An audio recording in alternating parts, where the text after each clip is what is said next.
ನಮಸ್ಕಾರ ಫ್ರೆಂಡ್ಸ್, ನಾನು ಶ್ವೇತಾ ರಾಜೇಂದ್ರನ್ ಮಾತಾಡ್ತಾ ಇರೋದು. ಲಕ್ಷ್ಮಿತಾ ರಾಯರ್ ಮಗಳು ಕನ್ನಡ ಯೂಟ್ಯೂಬ್ ಚಾನಲ್ಗೆ ತಮ್ಮೆಲ್ಲರಿಗೂ ಆತ್ಮೀಯವಾದ ಸ್ವಾಗತ.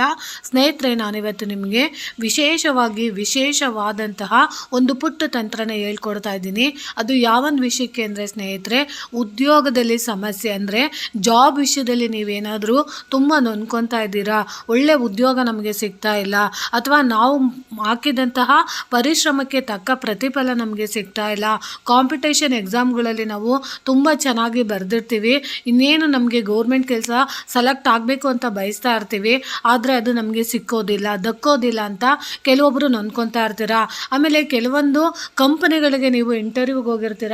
ಆ ಇಂಟರ್ವ್ಯೂಗಳಿಗೆ ಹೋದಾಗ ನಿಮ್ಮನ್ನು ಸೆಲೆಕ್ಷನ್ ಮಾಡ್ತಾರೆ. ನಿಮಗೆ ಎಲ್ಲ ರೀತಿಯ ಪರ್ಫಾರ್ಮೆನ್ಸನ್ನು ನೀವು ಚೆನ್ನಾಗಿ ಮಾಡಿರ್ತೀರ. ಎಲ್ಲ ಮಾಡಾದ್ಮೇಲೆ ನಿಮ್ಮ ಜೀವನದಲ್ಲಿ ನಿಮಗೆ ಈ ಉದ್ಯೋಗ ನಿಮಗೆ ಸಿಗುತ್ತೆ ಅಂತ ಆಸೆ ಇಟ್ಕೊಂಡು ಎಲ್ಲ ನಿರೀಕ್ಷೆ ಇಟ್ಕೊಂಡು ನೀವು ಇಂಟರ್ವ್ಯೂನ ಕೊಟ್ಟು ಬಂದಿರ್ತೀರ. ಅವರು ಹೇಳಿರ್ತಾರೆ ನಿಮ್ಗೆ ಆದಷ್ಟು ಬೇಗ ಫೋನ್ ಮಾಡಿ ತಿಳಿಸ್ತೀವಿ ಅಂತ. ಖಂಡಿತವಾಗ್ಲೂ ಅವರು ಫೋನ್ ಮಾಡೋದಿಲ್ಲ, ಅಂದರೆ ಕೈಗೆ ಬಂದಿದ್ದು ಬಾಯಿಗೆ ಬರೋದಿಲ್ಲ ಅಂತಾರೆ. ನಿಮಗೆ ಆ ಕಂಪ್ನಿಲೇ ಒಳ್ಳೆ ಕಂಪ್ನಿಲೇ ಒಳ್ಳೆ ರೀತಿಯ ಕೆಲಸ ಮಾಡಬೇಕು ಅನ್ನೋ ಆಸೆ ಇರುತ್ತೆ, ಒಳ್ಳೆ ಸ್ಯಾಲ್ರಿ ಪ್ಯಾಕೇಜಸ್ ಎಲ್ಲ ನಿಮಗೆ ಸಿಗೋಂಥದ್ದು ಆ ಕಂಪ್ನಿಲಿರುತ್ತೆ. ಆದರೆ ಆ ಕಂಪ್ನಿಲಿ ನೀವು ಹೋಗಿ ಸೆಲೆಕ್ಟ್ ಆಗಿ ರಿಜೆಕ್ಟ್ ಆಗಿಬಿಡ್ತೀರಾ. ಈ ರೀತಿ ಸಮಸ್ಯೆಗಳಿದ್ದರೆ, ಅಥವಾ ಒಂದು ತಿಂಗಳಲ್ಲಿ ನಿಮಗೆ ಟಾರ್ಗೆಟ್ ಅಂತ ಇರುತ್ತೆ, ಆ ಟಾರ್ಗೆಟ್ನ ನೀವು ರೀಚ್ ಮಾಡೋಕ್ಕಾಗ್ತಾ ಇರಲ್ಲ, ಆ ಟಾರ್ಗೆಟ್ ರೀಚ್ ಮಾಡಿದ್ರೆ ಮಾತ್ರ ನಿಮಗೆ ಸ್ಯಾಲ್ರಿ ಆಗೋ ಅಂಥದ್ದು ಅವಕಾಶ ಇರುತ್ತೆ. ಅಂಥ ಸ್ಯಾಲ್ರಿಗಳು ನಿಮಗೆ ಆಗ್ತಾ ಇಲ್ಲ, ಅಥವಾ ನಿಮಗೆ ಉದ್ಯೋಗದಲ್ಲಿ ನಿಮಗೆ ಕಿರಿಕಿರಿ ಆಗುತ್ತೆ. ಅಂದರೆ ನೀವು ಹಾಕಿದಂಥ ಪರಿಶ್ರಮದ ನಿಮ್ಮ ಟ್ಯಾಲೆಂಟಿಂದ ನೀವು ಏನೋ ಒಂದು ಅಚೀವ್ ಮಾಡಬೇಕು ಅಂತ ಅಂದ್ಕೊಂಡಿರ್ತೀರ, ಅಚೀವ್ ಎಲ್ಲ ನೀವು ಮಾಡಿರ್ತೀರ, ಆದರೆ ಕ್ರೆಡಿಟು ಇನ್ಯಾರಿಗೋ ತೊಗೊತಾ ಇರ್ತಾರೆ. ಈ ರೀತಿ ನಿಮಗೆ ಸಮಸ್ಯೆಗಳಾಗ್ತಿದೆ ಅಂತ ಬಯಸೋ ಅಂಥವ್ರು ನೀವು ಈ ಶುಕ್ರವಾರದ ಹುಣ್ಣಿಮೆಯ ದಿನ ನೀವು ಬಿಲ್ವಪತ್ರೆಯ ಮರದ ಕೆಳಗಡೆ ಇದೊಂದು ಪುಟ್ಟ ತಂತ್ರನ ಮಾಡ್ಕೊಳ್ಳಿ. ಖಂಡಿತವಾಗ್ಲೂ ಈ ರೀತಿ ಸಮಸ್ಯೆಗಳಿಂದ ನೀವು ಪಾರೋಗ್ಬೋದು. ಅದಕ್ಕೆ ನೀವು ಏನು ಮಾಡಬೇಕು ಅಂದರೆ ಸ್ನೇಹಿತರೆ, ನೀವು ಒಂದಿಷ್ಟು ಅಂದರೆ ಒಂದು ಹಿಡಿಯಷ್ಟು ಅರಿಶಿಣನ ನೀವು ತಗೊಂಡು ಒಂದು ತಾಮ್ರದ ಪ್ಲೇಟಲ್ಲಿ ನೀವು ಅದನ್ನು ಹಾಕ್ಕೊಂಡು, ಇಲ್ಲ ಅಂದರೆ ಮಣ್ಣಿನ ಪ್ಲೇಟಲ್ಲಿ ನೀವು ಅದನ್ನು ಹಾಕ್ಕೊಂಡು ಸ್ವಲ್ಪ ಹಾಲನ್ನು ಹಾಕ್ಕೊಂಡು ನೀವೇ ನಿಮ್ಮ ಕೈಯಾರ ನಿಮ್ಮ ಬೆರಳುಗಳ ಸ್ಪರ್ಶದಿಂದ ಅದನ್ನು ನೀವು ಕಲಸಿ ಶಿವಲಿಂಗದ ರೀತಿಯಲ್ಲಿ ನೀವು ಅದನ್ನು ಉಂಡೆಯಾಗಿ ಮಾಡಿ ಶಿವಲಿಂಗ ಥರ ಮಾಡಬೇಕಾಗುತ್ತೆ. ಅದನ್ನು ಮಾಡಿ ನೀವು ಒಂದು ಬಿಲ್ವಪತ್ರೆ ಮರದ ಕೆಳಗಡೆ ಹೋಗಿ 2 ವಿಳೆದೆಲೆನ ಇಟ್ಟು ಆ ವಿಳೆದೆಲೆಯ ಮೇಲೆ ನೀವು ಶಿವಲಿಂಗನ ನೀವು ಪ್ರತಿಷ್ಠಾಪನೆ ಮಾಡಿ, ಅದಕ್ಕೆ ನೀವು ಸ್ವಲ್ಪ ನೀವು ಹಾಲನ್ನು ಒಂದು ತಾಮ್ರದ ಚಿಕ್ಕ ಚೊಂಬಲ್ಲಿ ಅಥವಾ ಒಂದು ಚಿಕ್ಕ ಗ್ಲಾಸಲ್ಲಿ ನೀವು ಒಂದಿಷ್ಟು ಹಾಲು ಒಂದಿಷ್ಟು ನೀರನ್ನು ನೀವು ತಗೊಂಡು ಅಲ್ಲಿ ಹೋಗ್ಬಿಟ್ಟು ಆ ಶಿವಲಿಂಗ ಮಾಡಿರೋಂಥ ಲಿಂಗದ ಮೇಲೆ ನೀವು ಸ್ವಲ್ಪ ಸಂಕಲ್ಪ ಮಾಡಿಕೊಂಡು 1-2 ಮಂತ್ರಾಕ್ಷತೆನ ಹಾಕಿ ಅಲ್ಲಿ ನೀವು ಕೆಂಪು ಹೂವನ್ನು ನೀವು ಇಟ್ಟು ವಿಶೇಷವಾಗಿ ಶಿವನ ಹತ್ರ ನೀವು ಶಿವ ಅಷ್ಟೋತ್ತರನ ನೀವು ಹೇಳ್ಕೊಬೇಕಾಗುತ್ತೆ, ಶಿವ ಪಂಚಾಕ್ಷರಿ ಮಂತ್ರನ ನೀವು ಹೇಳ್ಕೊಬೇಕಾಗುತ್ತೆ. ಅದರಲ್ಲೂ ವಿಶೇಷವಾಗಿ ನೀವು ನಿಮಗೆ ಏನು ಸಮಸ್ಯೆ ಇದೆ, ನಿಮಗೆ ಉದ್ಯೋಗದಲ್ಲಿ ಯಾವ ರೀತಿ ಸಮಸ್ಯೆ ನಿಮಗೆ ಕಾಡ್ತಾ ಇದೆ ಅಂತ ನಿಮಗೆ ಗೊತ್ತಿರುತ್ತೆ.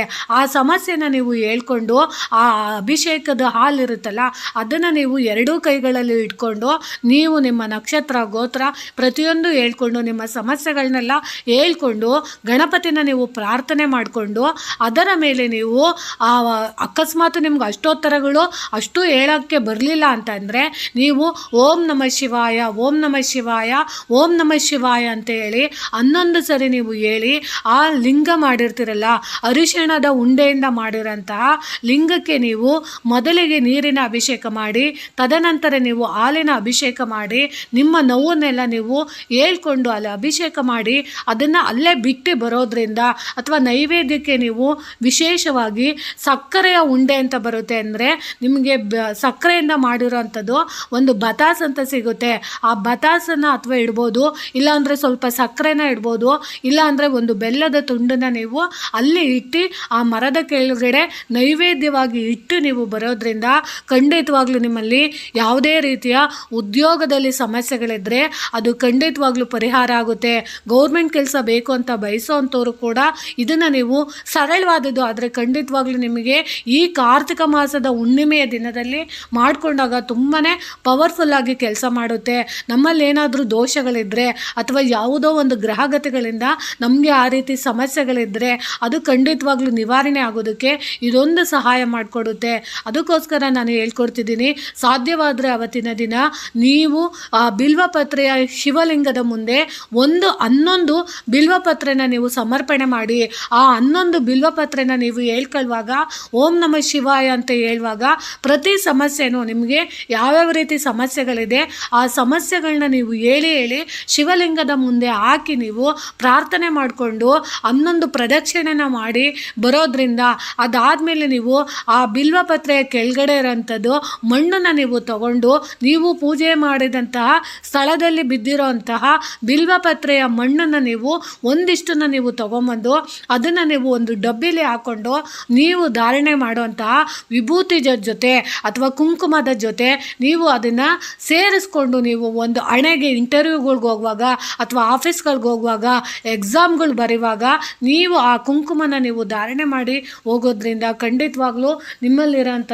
ಎಷ್ಟೋ ಜಾತಕದಲ್ಲಿರೋಂಥ ದೋಷಗಳಿರ್ಬೋದು, ಉದ್ಯೋಗದಲ್ಲಿ ಆಗ್ತಿರೋಂಥ ಸಮಸ್ಯೆಗಳಿರ್ಬೋದು, ಅಥವಾ ನಿಮ್ಮನ್ನು ಬೇರೆ ರೀತಿ ಬಳಸ್ಕೊತಾ ಇದ್ದಾರೆ ಅಂತೆ ನಿಮ್ಮಲ್ಲಿರೋಂಥ ಪ್ರತಿಭೆನ ಬೇರೆ ಇನ್ಯಾರೋ ಅದನ್ನು ಕ್ಯಾಶ್ ಮಾಡಿಕೊಂಡು ಅದನ್ನು ಅವರು ಖುಷಿಯಾಗಿ ಎಂಜಾಯ್ ಮಾಡ್ತಾ ಇದ್ದಾರೆ ಅಂದರೆ ಅಂಥವರೆಲ್ಲ ನಿಮ್ಮ ಮುಂದೆ ತಲೆ ತಗ್ಸಂಗಾಗಿ ಅವರಿಗಿಂತ ನೀವು ಒಂದು ರೀತಿಯಲ್ಲಿ ಅಚೀವ್ ಮಾಡೋ ರೀತಿ ಬೆಳೆಯೋದಕ್ಕೆ ಇದು ಖಂಡಿತವಾಗ್ಲೂ ಅವಕಾಶ ಮಾಡಿಕೊಡುತ್ತೆ. ಯಾಕಂದರೆ ನಿಮ್ಮ ಪರಿಶ್ರಮ ನಿಮ್ಮ ಜ್ಞಾನದಿಂದ ನೀವು ಮಾಡಿರೋಂಥ ಅಚೀವ್ನ ಬೇರೆ ಇನ್ಯಾರೋ ತಗೊಂಡು ಅದಕ್ಕೆ ಲಾಭ ಪಡ್ಕೊಂಡು ಖುಷಿ ಪಡ್ತಾ ಇರ್ತಾರೆ. ಅಂಥದ್ದೆಲ್ಲ ನಿವಾರಣೆ ಆಗೋದಕ್ಕೆ ಇದು ಖಂಡಿತವಾಗ್ಲೂ ಸಹಾಯ ಮಾಡಿಕೊಡುತ್ತೆ ಸ್ನೇಹಿತರೆ. ಖಂಡಿತವಾಗ್ಲೂ ಇದನ್ನು ಮಾಡ್ಕೊಳ್ಳಿ ಅಂತ ತಿಳಿಸ್ತಾ ಇದ್ದೀನಿ ಸ್ನೇಹಿತರೆ. ಪ್ರೀತಿಯ ಧನ್ಯವಾದಗಳು ಸ್ನೇಹಿತರೆ. ಈ ಮಾಹಿತಿ ನಿಮಗೆ ಇಷ್ಟ ಆಗಿದೆ ಅನ್ಕೊತೀನಿ. ಪ್ರೀತಿಯ ಧನ್ಯವಾದಗಳು ಸ್ನೇಹಿತರೆ.